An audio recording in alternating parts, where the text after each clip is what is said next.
చంద్రబాబు నాయుడు గారికి అలాగే పవన్ కళ్యాణ్కి చెక్ పెట్టే దిశగా ఆంధ్రప్రదేశ్ ముఖ్యమంత్రి జగన్మోహన్ రెడ్డి పావులు కదుపుతున్నారా? అందులో భాగంగా రానున్న ఎన్నికల్లో ఆయన కాంగ్రెస్ పార్టీతో పొత్తు పెట్టుకునే యోచనలో ఉన్నారా అంటే అవుననే సమాధానం ఇస్తున్నారు కొంతమంది రాజకీయ విశ్లేషకులు.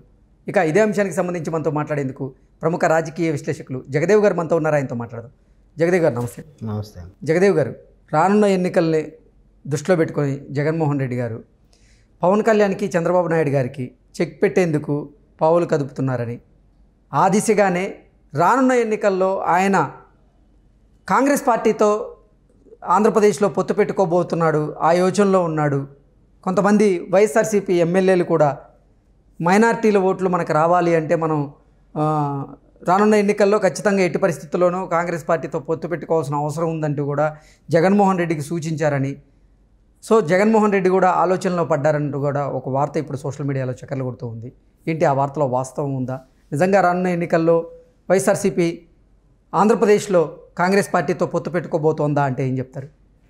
అంటే పొత్తు పెట్టుకుంటారా లేదా అనేది మాత్రం $1 మిలియన్ ప్రశ్న అండి అది. ఎందుకంటే మొదటి నుంచి కూడా కాంగ్రెస్తో గొడవ పడే బయటకు వచ్చారు, కాంగ్రెస్తో విభేదించే బయటకు వచ్చారు. కాంగ్రెస్ ఏదైతే సంఖ్యలు వేయించిందో, జైల్లో పెట్టించింది కాంగ్రెస్తో బయటకు వచ్చే పార్టీ పెట్టారు.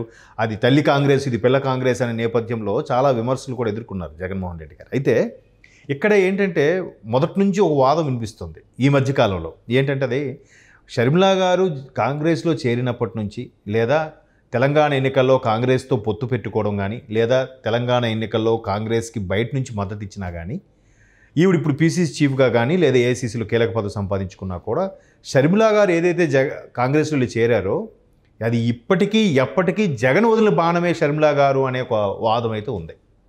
అంటే ఎన్ననుకున్నా రక్త సంబంధం, అన్నా చెల్లెళ్ళు వాళ్ళు ఒకటే.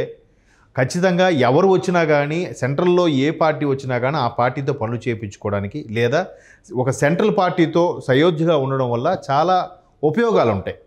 అంటే ఎన్నికల రాజకీయ పరంగా కానీ, బిజినెస్ పరంగా కానీ, పలుకుబడి పరంగా కానీ ఏదో ఒక బెనిఫిట్ అయితే ఉంటుంది. కాబట్టి ఖచ్చితంగా నేషనల్ పార్టీతో ఒక సయోధ్య పెట్టుకోవడం వల్ల ఉపయోగం ఉంటుంది.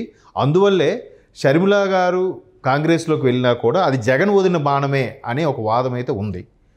కానీ షర్మిలా గారు వ్యాఖ్యలు చూసినా కానీ, లేదంటే మొన్న కాంగ్రెస్ తెలంగాణ ఎన్నికల నేపథ్యంలో షర్మిలా గారి మీద సజ్జల రామకృష్ణారెడ్డి గారు చేసిన వ్యాఖ్యలు కానీ చూస్తే, సో ఇద్దరికి చెడిందేమో అన్నట్టు కూడా అనిపిస్తుంటుంది. ఎందుకు సజ్జల రామకృష్ణారెడ్డి గారు అన్నారు, ఏ కాంగ్రెస్ అయితే రాజశేఖర రెడ్డి గారిని సీఎం చేసింది, అదే కాంగ్రెస్ జగన్మోహన్ రెడ్డి గారిని మీద చాలా కేసులు బనాయించి జైల్లో పెట్టింది, చాలా ఇబ్బందులు పాలు చేసింది.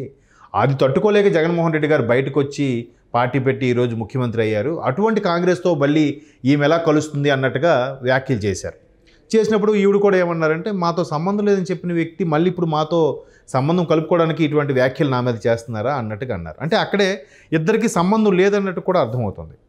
అయితే వైఎస్ఆర్సీపీ ఎలాగైనా ఈసారి గవర్నమెంట్ స్థాపించకపోతే భవిష్యత్తులో మనుగడ అనేది కష్టం. అంటే పార్టీ ఉంటుందా ఉండదా అనేది కూడా కష్టమనే పరిస్థితుల్లోకి జగన్మోహన్ రెడ్డి ఆలోచనలు ఉన్నాయి. సో దానిలో భాగంగానే మొన్న కేసీఆర్ గారిని కూడా పరామర్శించే క్రమంలో కలిసినా కూడా కాంగ్రెస్తో పొత్తు పెట్టుకుంటే ఎలా ఉంటుంది, రేవంత్ రెడ్డి అనే వ్యక్తి తెలంగాణ ముఖ్యమంత్రిగా ఉన్నా కాంగ్రెస్లో ఉన్నప్పటికీ కూడా చంద్రబాబు నాయుడు గారికి ఫేవర్గా ఉన్నారు, చంద్రబాబు శిష్యుడుగా ఉన్నారు, చంద్రబాబుతో ఎటువంటి పొరపచ్చాలు లేవు, మంచిగా ఉన్నారనే వాదం ఒకవైపు వినిపిస్తుంది. కాబట్టి ఇప్పుడు ఖచ్చితంగా కాంగ్రెస్తో పొత్తు పెట్టుకుంటే అవసరమైతే రేవంత్ రెడ్డి గారిని కూడా తీసుకొచ్చి చంద్రబాబు గారితో తిట్టించి, చంద్రబాబు గారి మీద లేనిపోని మాటలు అనిపించి కాంగ్రెస్తో పొత్తు పెట్టుకొని ఎలాగైనా ఆంధ్రాలో గవర్నమెంట్ ఫామ్ చేయాలనే ఆలోచనలో ఉంది వైఎస్ఆర్సీపీ. ఎలాగైనా చేయాలనే ఆలోచన ఉండొచ్చు, కానీ దానికి మరీ ఇంతగా విభేదించే, ఇంతగా ఎడమొహం పెడమొహలా ఉండే కాంగ్రెస్తో ఈ పిల్ల కాంగ్రెస్ కలుస్తుందా అనేది చాలామందికి క్వశ్చన్ మార్కే. కానీ జగన్మోహన్ రెడ్డి గారి తీరుతెన్ను చూస్తే మాత్రం ఆయన పదవి కోసం కానీ, లేదా ఈసారి ప్రభుత్వం స్థాపించడానికి ఎటువంటివి ఈ పనులకైనా పూనుకోవచ్చు. మళ్ళీ అదే తల్లి కాంగ్రెస్తో ఈ పిల్ల కాంగ్రెస్ కూడా చేరొచ్చు, కలిసి పోటీ చేయొచ్చు అనే వాదం కూడా లేకపోలేదు. అంటే ఇది కొంతమంది సీనియర్ అనలిస్టులు చెప్పే అంశం. ఇది ఆయన పదవి కోసం కానీ, నెక్స్ట్ గవర్నమెంట్ ఫామ్ చేయడం కోసం దేనికైనా సిద్ధపడతాడు. ఆల్రెడీ చెల్లెలు వీళ్ళు కలిసింది, నెక్స్ట్ అన్న కూడా వీళ్ళు కలుస్తాడు. వాళ్ళకి అల్టిమేట్గా అక్కడ పదవి కావాలి. వీళ్ళు కాంగ్రెస్ వాళ్ళు కూడా రేపు పొద్దున సెంట్రల్లో వీళ్ళ నుంచి పొత్తు కావాలి. కాబట్టి సరే ఇప్పుడు ఎలాగూ చెల్లిని మెల్లగా పీసీసీ చీఫ్ చేశారు. రేపు పొద్దున మా తరపున రెండు కలిసి పోటీ చేసుకునేలాగా మళ్ళీ జగన్మోహన్ రెడ్డిని కలుపుకునేలాగా ప్రయత్నం చేస్తున్నారు. ఎందుకంటే అప్పట్లో జగన్మోహన్ రెడ్డి గారికి ఓదార్పు యాత్రకి లైన్ క్లియరెన్స్ ఇచ్చేసి ఉంటే తెలంగాణ ఎంత ఇష్యూ వచ్చి ఉండేది కాదు. ఆయనకే కాంగ్రెస్ తరపున సీఎం చేసుంటే అసలు ఎంత ఇబ్బంది వచ్చేది కాదు కదా. మాకు తెలంగాణలో 2 సార్లు కాంగ్రెస్ రాలేదు, అటు ప్రకటించినందుకు ఆంధ్రాలో కూడా 2 సార్లు కాంగ్రెస్ రాలేదు, ఎంత నష్టపోయాం కదా కాంగ్రెస్ అనే ఆలోచనలో కూడా పడింది కాంగ్రెస్.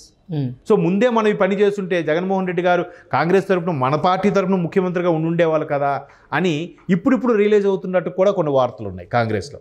సో అందుకే రాజశేఖర రెడ్డి గారి కుమార్తె ముందు లైన్లో పెట్టి ఆ పార్టీలో కలుపుకొని నెక్స్ట్ జగన్మోహన్ రెడ్డి గారికి కూడా బిల్లగా సయోధ్య ఏర్పరిచి జగన్మోహన్ రెడ్డి గారిని ఒకవేళ ముఖ్యమంత్రిగా చేసిన కాంగ్రెస్ సీఎం ముఖ్యమంత్రిగా ఉన్నట్టుగా ఉంటాడు కదా అనే ఆలోచనలో అయితే ఉంది.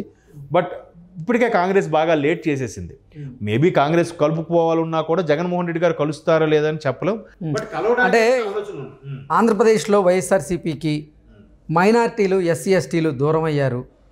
వాళ్ళని కలుపుకునే యోచనలోనే భాగంగానే జగన్మోహన్ రెడ్డి కాంగ్రెస్ పార్టీతో పొత్తు పెట్టుకునే యోచనలో ఉన్నాడని ఒకటైతే, ఇంకొకటేమో అసలు ప్రభుత్వ వ్యతిరేక ఓటు ఏదైతే ఉందో అసలు ప్రభుత్వ వ్యతిరేక ఓటు ఏదైతే ఉందో అది చీలనివ్వకుండా చేయాలి, లేదా చీలితే అది టీడీపీ జనసేన కూటమి వైపు వెళ్లకుండా నిలువరించేందుకే జగన్మోహన్ రెడ్డి రానున్న ఎన్నికల్లో కాంగ్రెస్ పార్టీతో పొత్తు పెట్టుకోబోతున్నారంటూ కూడా ఇంకో వార్త. ఏంటి అసలు ఎలా చూడొచ్చు? అదేంటండి, ఆయన గవర్నమెంట్ ఫామ్ చేయాలి, ఎలాగైనా పీఠం దక్కించుకోవడానికి ఏం చేయడానికైనా సిద్ధంగా ఉన్నాడనేది మీ వ్యాఖ్యల్లోని సారాంశం. అంటే మీరు అన్నారు మైనార్టీలు, తర్వాత కొంతమంది ఎస్సీ ఎస్టీలకు సంబంధించి షెడ్యూల్డ్ వాళ్ళకి సంబంధించి దూరం అయ్యారనే కారణానికి కొన్ని సంఘటనలు జరిగాయి. ఇప్పుడు గుంటూరు దగ్గర ఒక చిన్న పిల్లాడిని, షెడ్యూల్కి సంబంధించిన పిల్లాడిని చంపేశారు. తర్వాత ఒక డ్రైవర్ని చంపేశారు. అంటే కేవలం వైఎస్ఆర్సీ డ్రైవర్ని చంపి డోర్ డెలివరీ చేశారు. అది ఇప్పటి వరకు కూడా సర్వత్రా చర్చనీయాంశం. ఆ తర్వాత మొదట్లో కూడా వైఎస్ఆర్సీపీకి ఏదైతే సోషల్ మీడియా వింగ్కు కొంతమంది పనిచేశారో ఆ పనిచేసిన వ్యక్తులు కూడా ఎస్సీ ఎస్టీకి సంబంధించిన వ్యక్తులు కొంతమంది మొదట్లో చాలా బాగా వ్యతిరేకించి బయటకు వచ్చేసి ఇప్పుడు టీడీపీ తరఫున పనిచేయడం కూడా జరుగుతుంది. అంటే కొన్ని దగ్గరగా చూసిన వాళ్ళు రియలైజ్ అయ్యి బయటకు వచ్చేసారు అప్పట్లోనే. సో ఆ వ్యతిరేకత అయితే బాగా ఉంది కదా. సో అందువల్ల ఏమవుతుందంటే ఖచ్చితంగా మైనారిటీలు అంటేనే ఐదర్ ముస్లిం కానీ క్రిస్టియన్ ఓట్లు కానీ ఏది కూడా కాంగ్రెస్కి కొద్దిగా మొగ్గు చూపుతారు. సో దాన్ని మరలా కాంగ్రెస్తో పొత్తు పెట్టుకొని ఇక్కడ మళ్ళీ మనం ఓట్లు ఇంకా సంపాదించుకుంటే మళ్ళీ మనం గవర్నమెంట్ ఫామ్ చేయాలి, దానికోసం ఏదైనా చేయాలి, కాంగ్రెస్తో మళ్ళీ ఒప్పందం కుదుర్చుకోవాలి అన్నట్టుగా ఉంది. మేబీ రాజకీయాల్లో ఏదైనా సాధ్యమే. ఈ కాంగ్రెస్తో ఇబ్బంది పడే నేను బయటకు వచ్చాను, నేనే అన్యాయం చేయలేదు, నన్ను ఇరికించారని చెప్పిన మనిషి ఇప్పుడు అదే మనిషి మళ్ళీ కాంగ్రెస్తో ఎలా పొత్తు పెట్టుకుంటారండి? అయినా పెట్టుకోవడానికి సిద్ధపడ్డారంటే ఇంకాస్త వ్యతిరేకత ఎక్కువైపోయినట్టే. ఎందుకంటే ఆల్రెడీ టీడీపీ జనసేన గ్రాఫ్ పెరిగిపోతుంది ఒకవైపు ప్రభుత్వ వ్యతిరేకతతో. మళ్ళీ ఈయన కాంగ్రెస్తో చేరనుకోండి, ఈ ఉన్న 1 or 2% ఫేవర్ కూడా పోతుంది. ఎందుకు? ఒకప్పుడు అదే కాంగ్రెస్ను దియ్యబట్టి కాంగ్రెసే నన్ను ఉరికించింది, కాంగ్రెసే నా మీద సిబిఐ ఎంక్వైరీ ఇచ్చింది, కాంగ్రెసే నాతో ఈడీతో జప్తు చేయించింది అని చెప్పి 18 నెలలు జైల్లో ఉన్న వ్యక్తి 16 నెలలో 18 నెలలో మళ్ళీ ఇప్పుడు కాంగ్రెస్తో ఎలా కలుస్తారు? కలిసినా రాజకీయాల్లో సాధ్యమే, కలుస్తారేమో, కానీ కలిస్తే అసలు ప్రజలు ఇంకెక్కడ విశ్వసిస్తారు? ఇప్పటికే కాంగ్రెస్ ఆంధ్రాలో అసలు పరిస్థితి బాగాలేదు కాబట్టి రాజశేఖర రెడ్డి గారి బిడ్డని తీసుకొచ్చి పీసీసీ చీఫ్గా చేసే ప్రయత్నం చేస్తోంది. ఇంకా కాస్త బతికిద్దాం, పైకి లేపుదామని. జగన్మోహన్ రెడ్డి గారు మళ్ళీ ఎంటర్ అయితే వీళ్ళు ఒకటేరా, మళ్ళీ రాష్ట్రానికి ఏదో అధోగతి పట్టించడానికి వీళ్ళు ఒకటయ్యారనే భావం మరి కాస్త ఎక్కువ అవకాశం ఉంది. కాబట్టి మరి చెప్పలేం, ఆయన కలిసినా రాజకీయాల్లో అవన్నీ ఎవరు పట్టించుకోరుగా. రాజకీయాల్లో ఏదైనా సాధ్యమే, ఏది శత్రుత్వం ఉండదు, ఎప్పుడూ మిత్రుత్వం ఉండదు. ఓకే జగదీప్ గారు, thank you so much. Thank you.